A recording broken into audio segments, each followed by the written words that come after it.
नमस्कार, मी संजय आवटे. कारण राजकारण या विशेष कार्यक्रमात तुमचं पुन्हा एकदा स्वागत. पहिला टप्पा झाला, दुसरा टप्पा झाला लोकसभा निवडणुकीचा. पहिल्या टप्प्यानंतर थोडीशी अस्वस्थता भाजपच्या गोटामध्ये होती. दुसऱ्या टप्प्यानंतर ती अस्वस्थता आणखी वाढलेली आहे. ज्या प्रकारे मतांची टक्केवारी असायला पाहिजे होती तशी मतांची टक्केवारी नाही, आणि ही कमी मतांची टक्केवारी ही आपल्या विरोधामध्ये जाते की काय अशी भीती भाजपला आहे, अशी काळजी भाजपला आहे, आणि ती काळजी स्वाभाविक आहे. पूर्व विदर्भामध्ये पहिला टप्पा झाला आणि त्यानंतर पश्चिम विदर्भामध्ये दुसरा टप्पा झाला. दोन्हीकडे जेव्हा पहिला टप्पा झाला तेव्हा साधारणपणे असं म्हटलं गेलं की हा पहिला टप्पा जो आहे तो भाजपला अडचणीचा ठरणार आहे. महाराष्ट्रात सुद्धा, बाहेर पण साधारणपणे ते चित्र आहे. दुसरा टप्पा झाला विदर्भाच्या पश्चिम भागामध्ये, हा टप्पा झाला. त्याचप्रमाणे मराठवाड्यातले पण काही मतदारसंघ त्याला जोडलेले होते. या टप्प्यामध्ये ज्या ठिकाणी मतदान झालं त्या ठिकाणी काय काय घडणार आहे त्याचा वेगळा व्हिडिओ मी केला आहे, त्याबद्दल मी नंतर बोलेन. पण दुसऱ्या टप्प्यामध्ये ज्या ठिकाणी मतदान झालं तिथे सगळ्यात महत्त्वाचा मतदारसंघ होता, अँड दॅट वॉज अमरावती. ही अमरावतीच्या अनुषंगाने मात्र मला बोलणं फार आवश्यक वाटतं, बोलणं फार महत्त्वाचं वाटतं.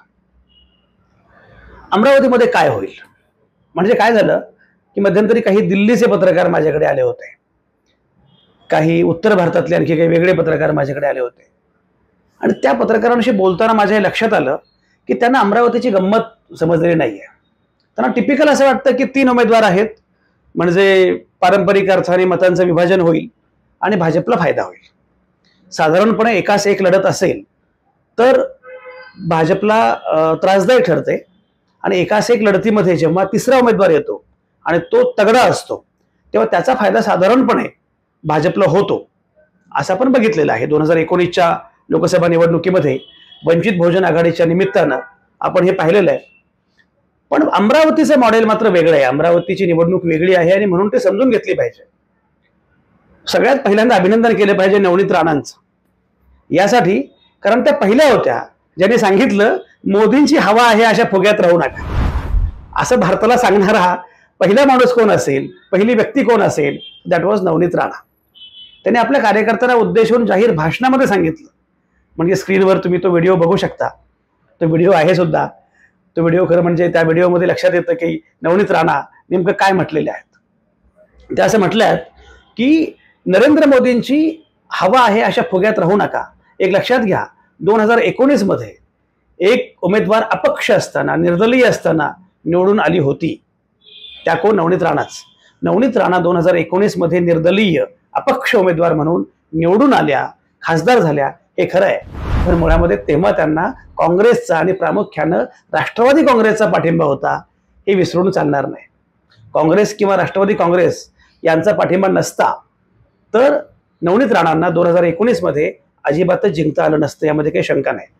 पण 2024च्या निवडणुकीच्या उंबरठ्यावर मात्र नवनीत राणांना असं वाटलं की नरेंद्र मोदींची हवा आहे अशा फुग्यात कार्यकर्त्यांनी राहू नये. आता गंमत अशी आहे की मुळामध्ये अमरावतीमध्ये काय होईल. खरं तर मतदान झालेलं आहे, लोकांचं काय म्हणणं आहे त्या बऱ्याच जणांशी मी बोललो. अमरावतीमधली निवडणूक ही फार वेगळी निवडणूक असणार हे आपण लक्षात घेतलं पाहिजे. एक म्हणजे नवनीत राणा या कायम चर्चेमध्ये असणाऱ्या अशा नेत्या, सुरुवातीपासूनच जेव्हा त्या राजकारणामध्ये आल्या तेव्हापासूनच त्यांच्याविषयी एक वेगळं आकर्षण होतं. कारण मॉडेल ॲक्ट्रेस असणाऱ्या अशा model turned actress turned politician असं एकूण त्यांचं व्यक्तिमत्व. त्यांचे पती रवी राणा हे पण त्या भागातले एक त्या अर्थानं दबंग अशा प्रकारचे नेते, आणि अनेक कारणांसाठी लोकांना माहिती असणारे असे नेते. वैचारिक भूमिकेपेक्षा सुद्धा एक वेगळ्या प्रकारचं राजकारण रवी राणांचं आहे, नवनीत राणांचं आहे, आणि हे आपण अनेकदा पाहिलेलं आहे. नवनीत राणा सुरुवातीला जेव्हा आल्या तेव्हा एकूण त्यांचं व्यक्तिमत्व याच्यामुळे बऱ्यापैकी त्यांनी लक्ष वेधून घेतलं. त्या लोकसभेला निवडणुकीला उभ्या राहिल्या, तेव्हा खासदार झाल्या, आणि त्यांच्या अर्थातच जात प्रमाणपत्राचा मुद्दा जो आत्ता पण चर्चेमध्ये होता तो तेव्हाही चर्चेमध्ये होता, त्यामुळे पण त्या चर्चेमध्ये राहिल्या. खासदार झाल्यानंतर त्यांनी गोंधळ घालण्याची संधी एकही सोडली नाही. मुळात त्या सेलिब्रिटी आहेत, सारखं चर्चेमध्ये राहायला पाहिजे, सारखं टीव्हीवर दिसलं पाहिजे, सारखं बातम्यांमध्ये उमटलं पाहिजे, यासाठी सातत्यानं म्हणजे तुम्ही गंमत बघा, यवतमाळ वाशिममध्ये भावना गवळी 5 टर्म्स खासदार होत्या, पण यवतमाळ वाशिम फारशा पुणे मुंबईत लोकांना ठाऊक पण नाहीयेत. असे अनेक खासदार आहेत की जे त्या भागामध्ये चांगलं काम करतात किंवा करत नाहीत, हा मुद्दा वेगळा, पण सातत्याने निवडून येतात, बराच काळ खासदार आहेत, पण ते फारसे माहिती नसतात. नवनीत राणा मात्र एका टर्म मध्ये अख्ख्या महाराष्ट्राला काय भारताला माहिती झाले. मी मगाशी म्हटल्याप्रमाणे दिल्लीतले पत्रकार मला विचारत होते नवनीत राणा काय आहेत, तर म्हणजे त्यांना दिल्लीपर्यंत नवनीत राणा पोहोचलेले आहेत. नवनीत राणांचं एक तर सेलिब्रिटी असणं, स्टारडम, मुळातल्या ऍक्ट्रेस वगैरे सगळं आहेच, पण त्याशिवाय ते सततपणे काहीतरी भूमिका घेतात आणि आरडाओरडा करतात. म्हणजे अमरावती हा खरं म्हणजे हनुमान व्यायाम शिक्षण मंडळासाठी प्रसिद्ध असणारा बेल्ट आहे किंवा असणारं शहर आहे. तिथे हनुमान व्यायाम प्रसारक मंडळ आहे आणि हनुमान व्यायाम प्रसारक मंडळासाठी माहिती असणारं अमरावती हे अचानकपणे हनुमान चालिसासाठी माहिती झालं. हनुमान चालिसाच्या अनुषंगानं नवनीत राणांनी जो काही आरडाओरडा केला मुंबईमध्ये जाऊन, अगदी उद्धव ठाकरेंच्या घरासमोर वगैरे, त्या चर्चेमध्ये राहिले वगैरे सगळं खरं आहे, पण सगळ्यात महत्वाची गोष्ट म्हणजे अमरावती हा पारंपरिक पद्धतीनं एका अर्थानं आता शिवसेनेचा बेल्ट झालेला आहे. अशा अमरावतीमध्ये जेव्हा नवनीत राणांनी उद्धव ठाकरेंच्या विरोधामध्ये, शिवसेनेच्या विरोधामध्ये भूमिका घेतली तेव्हा प्रचंड कोलाहल झाला. पण त्यांनी उद्धव ठाकरेंच्या विरोधामध्ये भूमिका घेतली तेव्हा आणखी शिवसेना फुटायची होती, पण शिवसेनेच्या विरोधामध्ये भूमिका घेतली. शिवसैनिकांना हे अजिबात आवडलं नाही, त्यामुळे शिवसेनेचे मतदार, शिवसेनेचे कार्यकर्ते त्यांच्यापासून बऱ्यापैकी दुरावले. हा पहिला मुद्दा आहे. दुसरा मुद्दा असा आहे, जेव्हा जात प्रमाणपत्राचा मुद्दा पुढे आला तेव्हा तिथले जे SC आहेत, प्रामुख्याने बौद्ध आहेत, ते बऱ्यापैकी नवनीत राणांपासून दुरावले, दुखावले. याचं कारण असं की मुळातच जात प्रमाणपत्राचा गैरवापर करून कोणीतरी आरक्षण मिळवतंय याचा बौद्धांना भयंकर त्रास होतो. आणि तो स्वाभाविक आहे की केवळ जो माणूस तशा अर्थानं SC नाही, अनुसूचित जातीचा नाही, ज्यानं कुठल्याही अर्थानं तो संघर्ष केलेला नाहीये, अशा कुठल्याही माणसाला अकारण विनाकारण काहीतरी त्याने चोरी करावी आणि प्रवेश मिळवावा कुठल्या परीक्षेमध्ये किंवा राजकारणामध्ये, तर हे खटकणारच आहे. त्यामुळे नवनीत राणा या मुळामध्ये अनुसूचित जातीच्या नाहीत, नवनीत राणा या कुठल्याही अर्थानं मागासलेल्या वर्गामध्ये नाहीत. असं असताना सुद्धा मुळातच अनुसूचित जातीसाठी मतदारसंघ एवढे मोजके, त्यातला एक मतदारसंघ या प्रकारे नवनीत राणांनी ऑक्युपाय करावा आणि आपली एक संधी घालवावी, याचा भयंकर त्रास होणं स्वाभाविक आहे. त्यामुळे बऱ्यापैकी जी मंडळी बौद्ध आहेत, SC आहेत, त्याशिवाय संविधानवादी आहेत, आंबेडकरवादी आहेत, अशा सगळ्यांनाच हे भयंकर खटकलं आणि त्यामुळे नवनीत राणांच्या विरोधामध्ये वातावरण तयार झालं. हा दुसरा मुद्दा. तिसरा मुद्दा जो आहे तो तिथले मुस्लिम.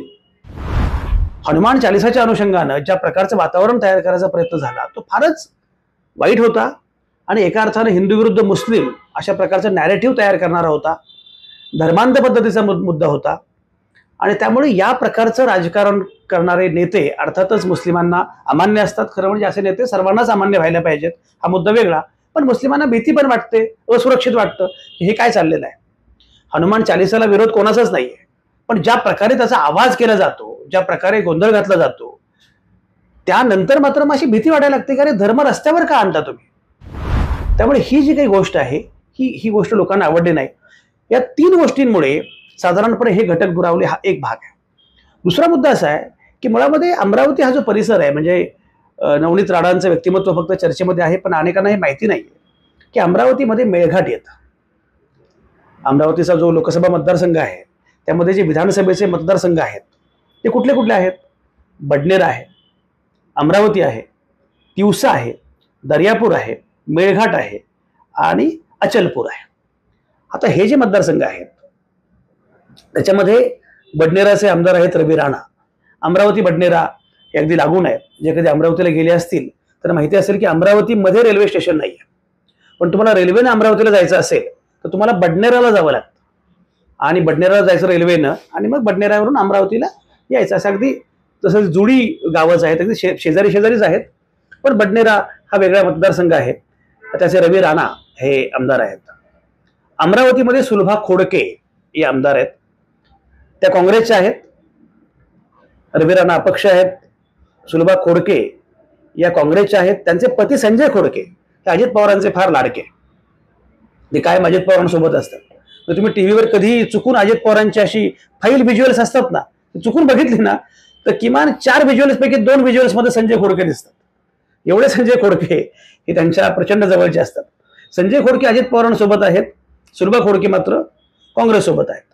पण गंमत अशी की ज्या अजित पवारांमुळे नवनीत राणा खासदार झाल्या, खरं म्हणजे तेव्हा नवनीत राणांना पाठिंबा देण्याची भूमिका अजित पवारांनी प्रामुख्याने घेतली होती.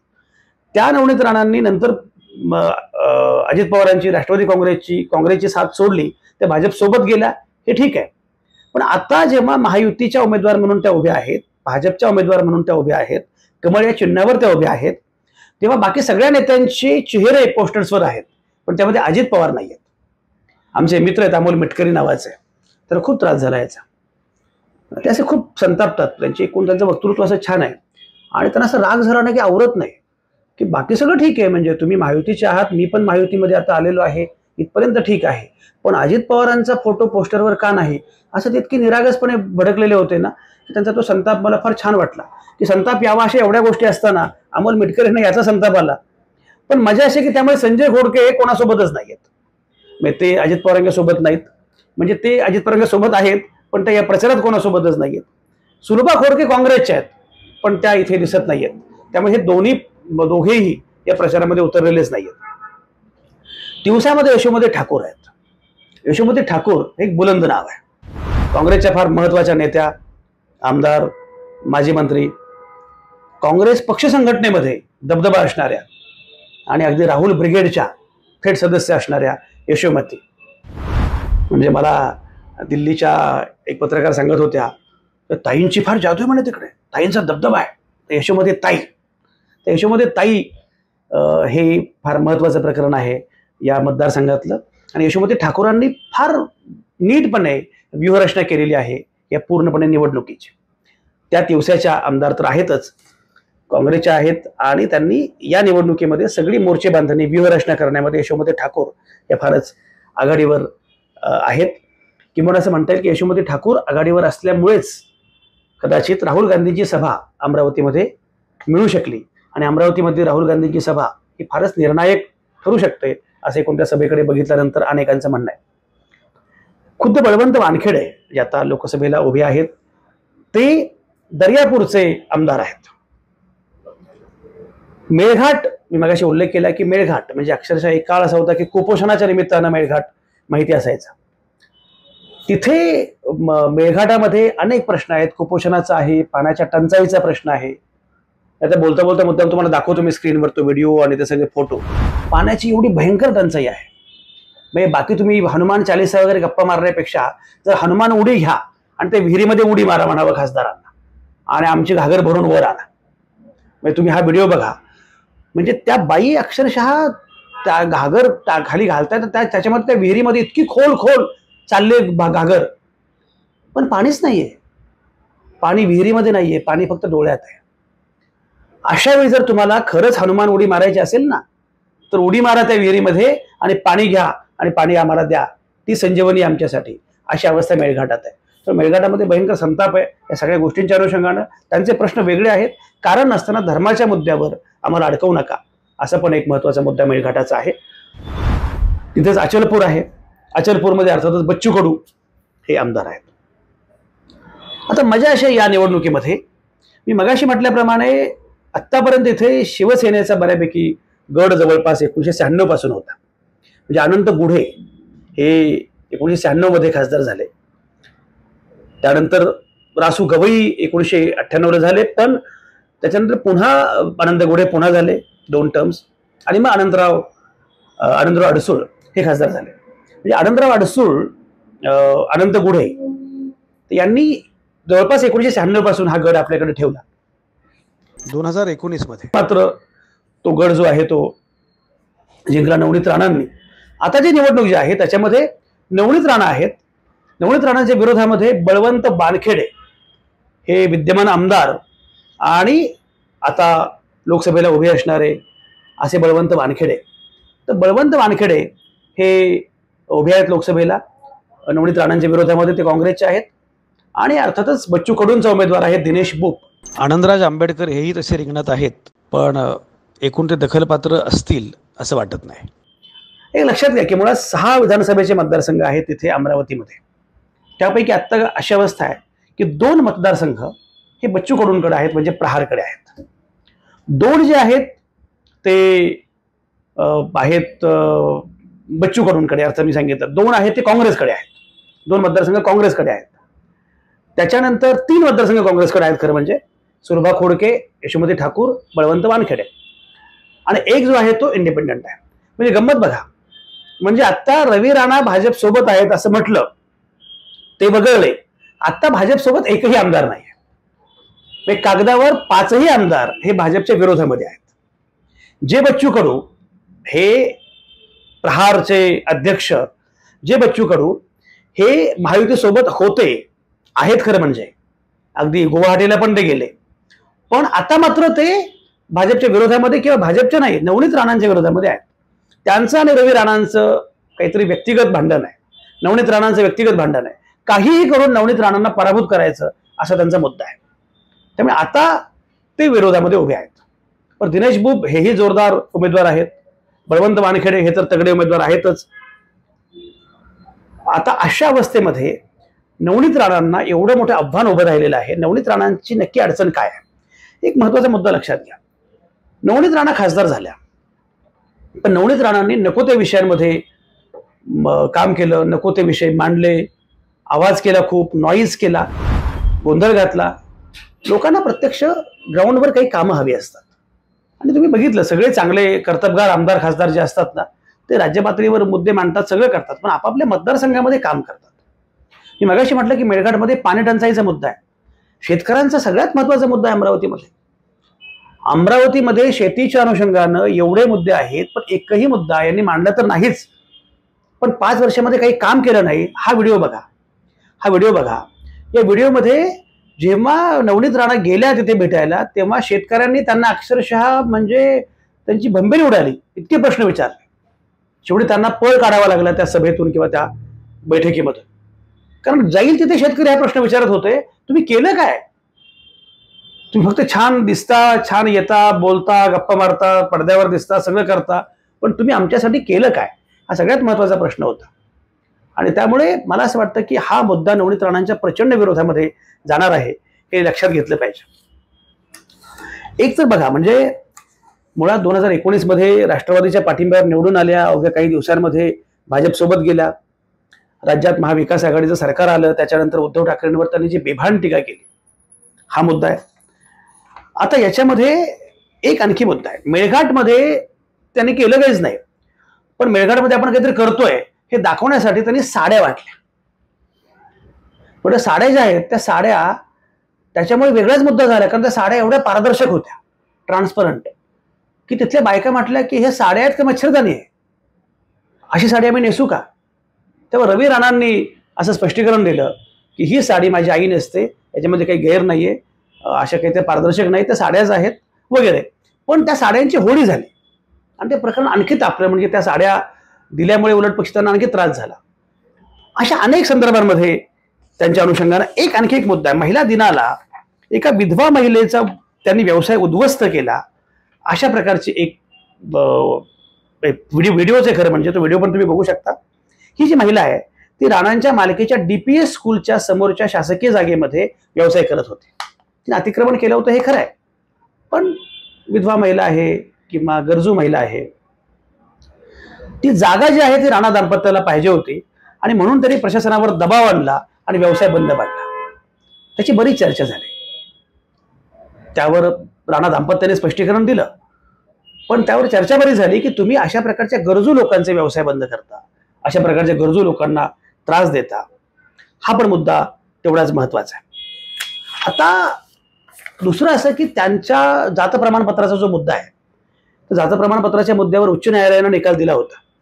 तो लक्षात घेता नवनीत राणांना निवडणूक लढवणं अशक्यच होतं किंवा शक्य नव्हतं. पण सर्वोच्च न्यायालयाचा निकाल आला आणि नवनीत राणांचा अर्ज वैध ठरला किंवा जात प्रमाणपत्र वैध ठरलं. आता खरं म्हणजे हा निर्णय सर्वोच्च न्यायालयाचा होता, पण त्याचाही त्रास तिथल्या स्थानिक लोकांना आहेच. असे अनेक मुद्दे आहेत.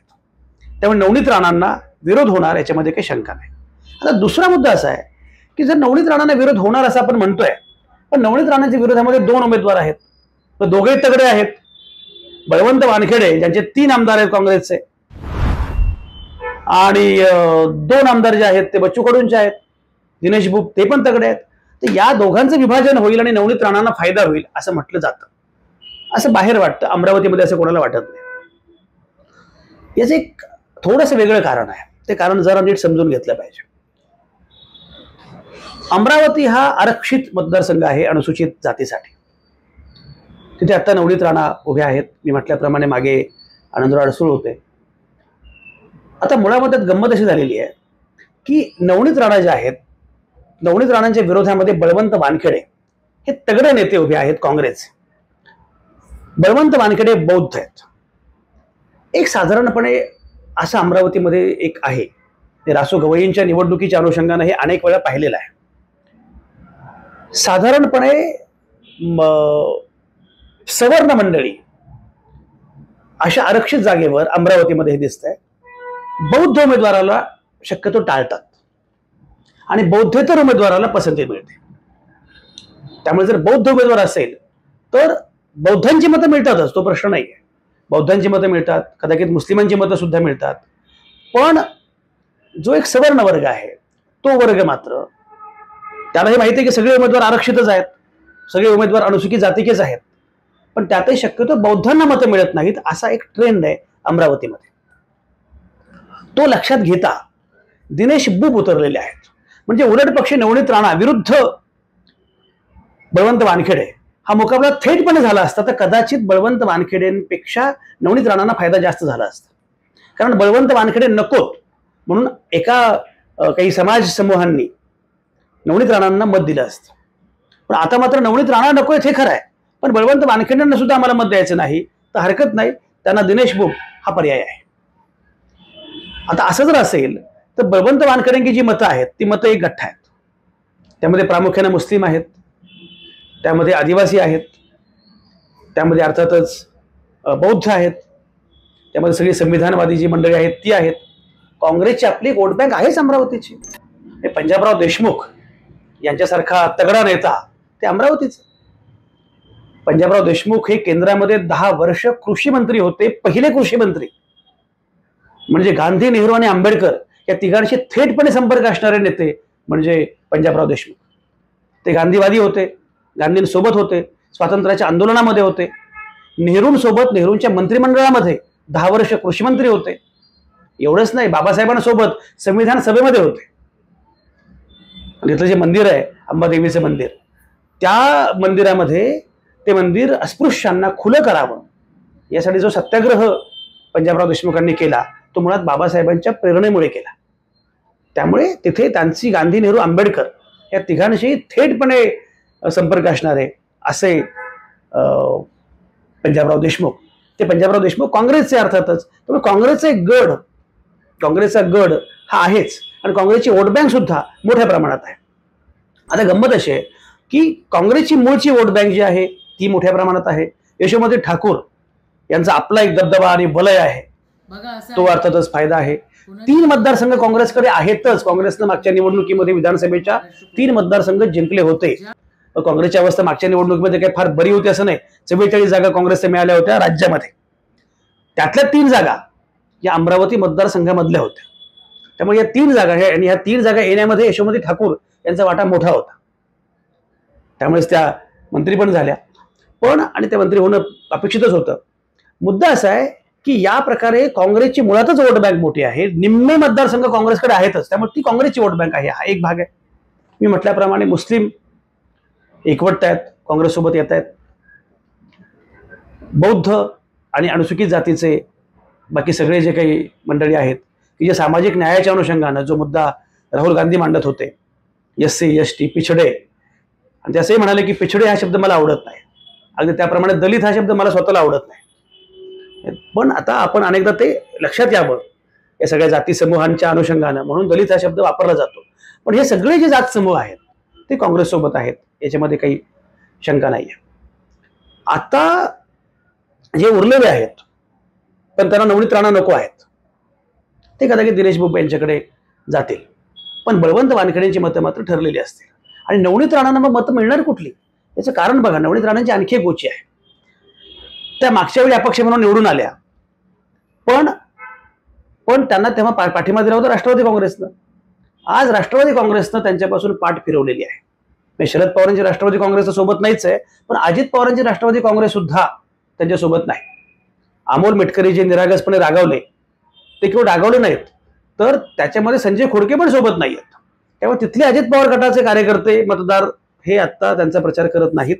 राष्ट्रवादी काँग्रेसचे जे पारंपरिक मतदार आहेत ते अर्थातच त्यांच्यासोबत नाहीत. उलट पक्ष ते महाविकास आघाडीसोबत अधिक आहेत. ते पारंपरिक मतदार नाहीयेत. त्याच्या भाजपमध्ये गेल्या, त्या भाजपचाही त्यांना किती पाठिंबा आहे हे बघितलं पाहिजे, कारण भाजपमध्ये त्यांना अंतर्गत विरोध आहे. किंबहुना यांना उमेदवारी देऊ नका असा सूर भाजपमध्ये अत्यंत प्रभावी होता. म्हणजे बच्चू कडू सुद्धा महायुतीमध्ये असताना सुद्धा काही वाटेल तर झालं तरी राणा नकोत म्हणून बाहेर पडले. आता भाजपचा पाठिंबा नाहीये. त्या म्हणाल्या ना की मोदींची हवा या फुग्यात राहू नका, याचं कारणच मुळात असं आहे की याचा अर्थ मोदींचे समर्थक माझ्या बाजूने उभे राहतील या भ्रमात राहू नका, आपल्याला आपली यंत्रणा उभी करावी लागेल. रवी राणांची आपली एक यंत्रणा आहे, नवनीत राणांची आपली यंत्रणा आहे, पण ती यंत्रणा एवढी मोठी नाहीये की जी या सगळ्यावर पूर्ण उरेल, या सगळ्यावर भारी पडेल एवढी मोठी यंत्रणा नाहीये. त्यापेक्षा यशोमती ठाकूर यांचं तिथलं स्थान मोठं आहे, त्यापेक्षा काँग्रेसचा दबदबा जो आहे तो मोठा आहे. बळवंत वानखेडे स्वतः आमदार आहेत, ते सगळं मोठं आहे. बच्चू कडूंचं तिथलं स्थान जे आहे, एक अत्यंत बुलंद, लढाऊ, आक्रमक असा नेता, हे स्थान त्यांचं तिथे आढळ आहे. आणि उलट पक्षी जे स्थान बच्चू कडूंनी गमावलं होतं महायुतीसोबत जाऊन, गुवाहाटीमध्ये जाऊन, की अरे हा तगडा नेता, बुलंद नेता, भांडणारा नेता, झगडणारा नेता, तो काहीच कसं काय करत नाहीये. तर उलट पक्षी तिथे त्या आता बच्चू कडूंनी ही भूमिका घेतल्यामुळे बच्चू कडूंच्या अनुषंगाने एक चांगली भावना आहे की हा आम्हाला हे बच्चू कडू हवे आहेत. त्यामुळे भाजपचा विरोध आहे हा एक भाग आहे. दुसरा मुद्दा असा आहे की शिंदे सेनेचा पण विरोध आहे. कारण शिंदे सेनेचा विरोध यासाठी आहे की आनंदराव अडसूळ यांनी तर जाहीरपणे सांगितलेलं आहे की मी यांचा प्रचार करणार नाही. आनंदराव अडसूळ, त्यांचे चिरंजीव अभिजित अडसूळ यांना नवनीत राणा भेटल्या, पण तेवढे मी कोणाचाही प्रचार करेल, कोणाशी पण नो नवनीत राणा. तर शिंदे सेनेला पण नको, कारण मुळामध्ये मी म्हटल्याप्रमाणे शिवसेनेच्या विरोधामध्ये त्यांनी जी भूमिका घेतली ती केवळ उद्धव ठाकरेंच्या विरोधामध्ये नव्हती. तेव्हा हा पक्ष फुटलेला नव्हता, पण शिवसेनेबद्दलच भूमिका वाईट घेतलेली होती. शिवसेनेच्या अनुषंगानं नको ती विधानं केलेली होती. त्यामुळे शिंदे सेनेचा पाठिंबा नाहीये हा मुद्दा आणखी महत्वाचा. आता जर शिंदे सेनेचे लोक त्यांच्या विरोधामध्ये असतील, भाजपचे लोक विरोधामध्ये असतील, जी राष्ट्रवादी त्यांच्यासोबत मागच्या निवडणुकीमध्ये होती ती सोबत नसेल, एवढं सगळं असेल तर नवनीत राणा निवडून कशा येतील हा सगळ्यात महत्वाचा प्रश्न आहे. आणि त्यामुळे आता नवनीत राणांच्या पुढची आव्हानं जी आहेत ती प्रचंड वाढलेली आहेत.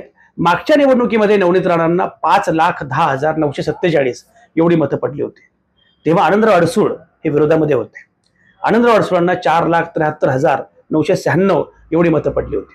म्हणजे मुळामध्ये फार मोठं अंतर होतं असं नाही. आता आनंदराव अडसूळ हे त्यांच्या एवढ्या सगळ्या मतसंख्येसह विरोधामध्ये गेलेले आहेत. शिंदे सेना विरोधामध्ये आहे, उद्धव सेना विरोधामध्ये आहे, भाजपला हे सगळं नकोच आहे. आणि बच्चू कडू विरोधामध्ये गेलेले आहेत, अजित पवारांचा पक्ष विरोधामध्ये गेलेला आहे, सगळेच विरोधामध्ये गेलेले आहेत. तेव्हा आता नवनीत राणांना मुळात किती मतं मिळतील हे बघितलं पाहिजे. नवनीत राणांची मतं मुळामध्ये खूप घटतील असं दिसतं आहे. बळवंत वानखेडे यांना चांगली मतं, म्हणजे जी मतं 5-5.5 लाख मतं नवनीत राणांना मिळाली होती तशी मतं कदाचित बळवंत वानखेडेंना जर मिळाली तर मग बराच फरक पडू शकतो. आणि मी म्हटल्याप्रमाणे हा मतदारसंघ अनुसूचित जातीचा राखीव मतदारसंघ आहे, त्यामुळे याची गणितं वेगळी आहेत. शिवाय या मतदारसंघामध्ये आदिवासी बहुल असा बऱ्यापैकी परिसर आहे, त्यामुळे पण हा सगळा मतदारसंघ वेगळा आहे. या सगळ्या अनुषंगाने जर विचार केला तर मला असं दिसतं की अमरावतीमध्ये गणितं फार वेगळी असणार आहेत. या निवडणुकीमध्ये कोण निवडून येईल हे मला माहिती नाहीये, पण मतदान झालं परवाच. मला अनेक जण विचारत होते की अमरावतीमध्ये काय होणार. विशेषतः मला हिंदी बेल्टमधून बरेच फोन येत होते, हिंदी संपादकांचे, हिंदी पत्रकारांचे. त्यांना नवनीत राणा यांच्याविषयी फार कुतूहल आहे. त्यांनी तिकडे हॉट सीटमध्ये ते लिहून ठेवलेलं आहे की सगळ्यात ज्या महत्त्वाच्या जागा आहेत महाराष्ट्रातल्या त्यापैकी अमरावती एक आहे, कारण नवनीत राणा यांचं नाव पण आहे. त्यामुळे त्यांना असं कुतूहल आहे, औत्सुक्य आहे की इथे काय होणार. म्हणून मुद्दाम तपशिलामध्ये हे सगळं सांगितलं. शेवटी काय होईल ते आपल्याला 4 जूनला कळेलच. तुमचा पण आपला काही अंदाज असेल, जे वाटतं ते कमेंटमध्ये लिहा. बाकी बोलत राहू, भेटत राहू.